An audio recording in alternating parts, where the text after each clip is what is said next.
Upendra ನಿರ್ದೇಶಿಸಿ ನಟಿಸಿರುವ UI cinema ದಿನಕ್ಕೊಂದು ದಾಖಲೆ ಬರೆಯುತ್ತಿದೆ. ಮೊನ್ನೆಯಷ್ಟೇ ವಿದೇಶಗಳಲ್ಲಿ ಯುಐ ಸಿನಿಮಾದ ಮೊದಲ ದಿನದ ಟಿಕೆಟ್ ಸೋಲ್ಡ್ ಔಟ್ ಆಗಿದ್ದವು. ಇದೀಗ ಹೊರ ರಾಜ್ಯಗಳಲ್ಲೂ ಅಡ್ವಾನ್ಸ್ ಬುಕ್ಕಿಂಗ್ಗೆ ಭರ್ಜರಿ ರೆಸ್ಪಾನ್ಸ್ ಸಿಗ್ತಿದೆ. ಯುಐ ಮತ್ತೊಂದು ದಾಖಲೆ, ಭರ್ಜರಿ ಟಿಕೆಟ್ ಮಾರಾಟ, ಸೋಲ್ಡ್ ಔಟ್, ಹೌಸ್ಫುಲ್, ಒಪ್ಪಿಗೆ ಗೆಲುವಿನ ಕಿರೀಟ. ಕನ್ನಡದ ಮತ್ತೊಂದು PAN India cinema UI craze ದಿನದಿಂದ ದಿನಕ್ಕೆ ಹೆಚ್ಚಾಗ್ತಿದೆ. ಭಾರತೀಯ ಸಿನಿಮಾ ರಂಗದ ಮತ್ತೊಂದು ಭಾರೀ ಬಜೆಟ್ ಸಿನಿಮಾ ಇದಾಗಿದ್ದು, ಕೇವಲ ಭಾರತದಲ್ಲಿ ಮಾತ್ರವಲ್ಲ, ಹಲವಾರು ದೇಶಗಳಲ್ಲೂ ಯುಐ ಸಾಕಷ್ಟು ನಿರೀಕ್ಷೆ ಮೂಡಿಸಿದೆ. ಅದರಲ್ಲೂ ಕನ್ನಡದಲ್ಲಿ ಉಪ್ಪಿ ಫ್ಯಾನ್ಸ್ ಹಬ್ಬ ಮಾಡೋಕೆ ರೆಡಿಯಾಗಿದ್ದಾರೆ. ಬುಕ್ ಮೈ ಶೋನಲ್ಲಿ ಟಿಕೆಟ್ ಮಾರಾಟ ಆರಂಭವಾಗಿದ್ದು, ಓಪನ್ ಆದ ಒಂದೇ ಒಂದು ಗಂಟೆಗೆ ಬಹುತೇಕ ಚಿತ್ರಮಂದಿರಗಳ ಬೆಳಗಿನ ಶೋ ಟಿಕೆಟ್ ಸೋಲ್ಡ್ ಔಟ್ ಆಗಿದೆ. ಮೊದಲ ದಿನದ ಟಿಕೆಟ್ಗಳು ಭರ್ಜರಿಯಾಗಿ ಮಾರಾಟ ಆಗ್ತಿವೆ. ಇದು ಕನ್ನಡದಲ್ಲಿ ಮಾತ್ರವಲ್ಲ, ಹಲವಾರು ಭಾಷೆಗಳಲ್ಲೂ ಇಂಥದ್ದೇ ರೆಸ್ಪಾನ್ಸ್ ಸಿಕ್ಕಿದೆ. ಸ್ಟಾರ್ಟ್ ಮಾಡೋ ಕರೆಕ್ಟ್ ಆಗಿ ಏನಾಗಿದೆ ಅಂತಂದ್ರೆ, ಒಂದು ಒಳ್ಳೆ ಸುದ್ದಿ ಬಂತು.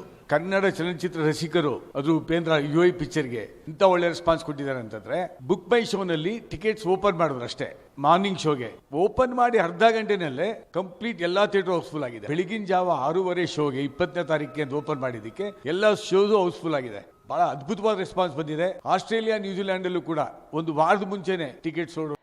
ಯುಐ ಅಂತಹ ಅಪರೂಪದ ಸಿನಿಮಾವನ್ನ ಎಲ್ಲರಿಗೂ ತಲುಪಿಸುವ ಕನಸೊತ್ತು ಇಡೀ ತಂಡ ಕಾಲಿಗೆ ಚಕ್ರ ಕಟ್ಟಿಕೊಂಡು ನಾನಾ ರಾಜ್ಯಗಳನ್ನ ಸುತ್ತುತ್ತಿದೆ. ಹೈದರಾಬಾದ್, ಬೆಂಗಳೂರು, ಚೆನ್ನೈ, ಮುಂಬೈ ಹೀಗೆ ಅನೇಕ ಕಡೆ ಪ್ರೀ ರಿಲೀಸ್ ಈವೆಂಟ್ ಆಯೋಜನೆ ಮಾಡಿದೆ. ಈಗಾಗಲೇ ಹೈದರಾಬಾದ್ ಮತ್ತು ಬೆಂಗಳೂರಿನಲ್ಲಿ ಅದ್ದೂರಿಯಾಗಿ ಕಾರ್ಯಕ್ರಮ ನಡೆದಿದ್ದು, ಮಂಗಳವಾರ ಚೆನ್ನೈ ಮತ್ತು ಬುಧವಾರ ಮುಂಬೈನಲ್ಲಿ ಉಪೇಂದ್ರ ಮತ್ತು UI team pre release event ನಲ್ಲಿ ಭಾಗಿಯಾಗಲಿದೆ. ಅಲ್ಲಿಂದ ಫ್ಯಾನ್ಸ್ ಜೊತೆ ಇಡೀ ಟೀಮ್ ಬೆರೆಯಲಿದೆ. ನಾನಾ ಕಾರಣಗಳಿಂದಾಗಿ ಸಿನಿಮಾ ಕುತೂಹಲ ಮೂಡಿಸಿದೆ. ಹಲವು ವರ್ಷಗಳ ನಂತರ ಉಪೇಂದ್ರ ಮತ್ತೆ ನಿರ್ದೇಶನಕ್ಕೆ ಮರಳಿದ್ದಾರೆ. ಜೊತೆಗೆ ಮತ್ತೊಂದು ಹೊಸ ಬಗೆಯ ಕಥೆಯನ್ನ ಹೆಣೆದು ತಂದಿದ್ದಾರೆ. ಈಗಾಗಲೇ ಬಿಡುಗಡೆಯಾಗಿರುವ ಹಾಡು ಮತ್ತು ವಾರ್ನರ್ ಸಾಕಷ್ಟು ಚರ್ಚೆಗೆ ಕಾರಣವಾಗಿದೆ. ಉಪ್ಪಿ ಮತ್ತೆ ಟಿಪಿಕಲ್ ಸ್ಟೈಲ್ ನಲ್ಲಿ ಕಾಣಿಸಿಕೊಂಡಿದ್ದಾರೆ. ಬೇರೊಂದು ಪ್ರಪಂಚಕ್ಕೆ ಕರೆದುಕೊಂಡು ಹೋಗಲಿದ್ದಾರೆ. ಈ ಎಲ್ಲಾ ಕಾರಣಗಳಿಂದಾಗಿ ಸಿನಿಮಾ ನೋಡಲು ಫ್ಯಾನ್ಸ್ ತುದಿಗಾಲಲ್ಲಿ ನಿಂತು ಕಾಯ್ತಿದ್ದಾರೆ. ಈ ಕಾಯುವಿಕೆಗೆ ನಿಜವಾದ ಅರ್ಥ ಬರುವಂತಹ ಸಿನಿಮಾ ಇದಾಗಿದೆ.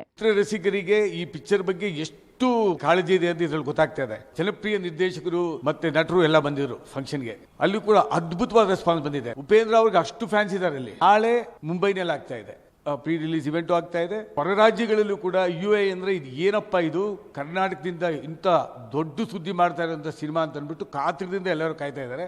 ನಮ್ಗೆ ಬಹಳ ಸಂತೋಷ ಆಗಿದೆ. 20ನೇ ತಾರೀಕು ಬಂದು ದಯಮಾಡಿ ಎಲ್ಲರೂ ಯುಐ ಸಿನಿಮಾವನ್ನು ಚಲನಚಿತ್ರ ಮಂದಿರದಲ್ಲಿ ನೋಡಿ ಅಂತ ಕಳಕಳಿಯಿಂದ ಕೇಳ್ಕೊತೇನೆ. ಇನ್ನು ಡಿಸೆಂಬರ್ 20ಕ್ಕೆ ಏಕಕಾಲಕ್ಕೆ ವಿಶ್ವದಾದ್ಯಂತ ಯುಐ ಸಿನಿಮಾ ರಿಲೀಸ್ ಆಗ್ತಿದೆ.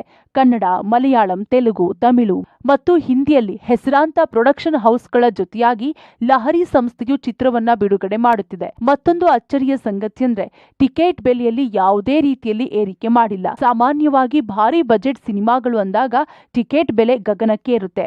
ಆದ್ರೆ ಎಲ್ಲರಿಗೂ ಸಿನಿಮಾ ತೋರಿಸುವ ಉದ್ದೇಶದಿಂದ ಮತ್ತೆ ಮತ್ತೆ ಸಿನಿಮಾ ನೋಡಲಿ ಅನ್ನೋ ಕಾರಣಕ್ಕೆ ನಾರ್ಮಲ್ ಪ್ರೈಸ್ ನಲ್ಲಿ ಚಿತ್ರ ತೋರಿಸುತ್ತಿದೆ ನಿರ್ಮಾಣ ಸಂಸ್ಥೆ. ಲಹರಿ ಫಿಲ್ಮ್ಸ್ ಹಾಗೂ ವೀನಸ್ ಎಂಟರ್ಟೈನರ್ಸ್ ನಲ್ಲಿ ಜಿ ಮನೋಹರನ್ ಹಾಗೂ ಕೆಪಿ ಶ್ರೀಕಾಂತ್ ಜಂಟಿಯಾಗಿ ಚಿತ್ರವನ್ನ ನಿರ್ಮಾಣ ಮಾಡಿದ್ದು, ರೇಷ್ಮಾ ನಾಣಯ್ಯ, ನಿಧಿ ಸುಬ್ಬಯ್ಯ, ಗುರುಪ್ರಸಾದ್ ಸೇರಿದಂತೆ ನುರಿತ ಕಲಾವಿದರೆ ಸಿನಿಮಾದಲ್ಲಿದ್ದಾರೆ. ಶರಣು Hullur, entertainment bureau, public TV.